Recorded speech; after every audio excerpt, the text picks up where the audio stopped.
પાલનપુરમાં તબીબી બેદરકારીથી મહિલાના મોતનો આરોપ છે।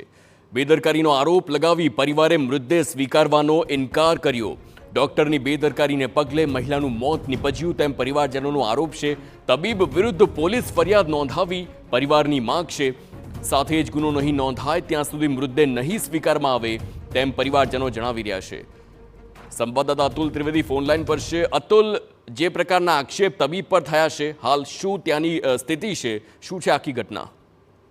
ચોક્કસ આ પાલનપુર હાઈવે પર એક ખાનગી હોસ્પિટલ છે, ત્યાંની ઘટના છે। એક ગર્ભવતી મહિલાને 2 દિવસ અગાઉ અહીંયા સારવાર અર્થે લવાઈ હતી, ત્યારે જે પ્રકારે સારવાર ચાલી રહી હતી અને ડોક્ટર છે, પરિવારજનોનો આક્ષેપ છે કે ડોક્ટરની બેદરકારીને કારણે તેનું મોત થયું હોય।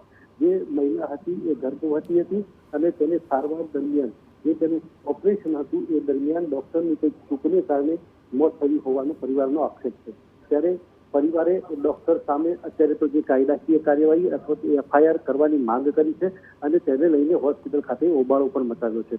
જો કે આ પરિવારજનોએ આ મહિલાનો મૃતદેહ છે તેને લેવાનો ઇનકાર કરી દીધો છે। અત્યારે પાલનપુર પોલીસ પણ ઘટના સ્થળે પહોંચી છે અને પરિવારો છે એ ન્યાયની માંગ સાથે હોસ્પિટલમાં બેસી ગયા છે। ડોક્ટર અને પરિવાર વચ્ચે સમજાવટ થઈ હતી, પરંતુ તે નિષ્ફળ ગઈ છે અને પરિવારો એક જ માંગ કરી રહ્યા છે કે આ ડોક્ટર સામે કાયદાકીય કાર્યવાહી થાય। બિલકુલ, આભાર અતુલ સમગ્ર માહિતી બદલ।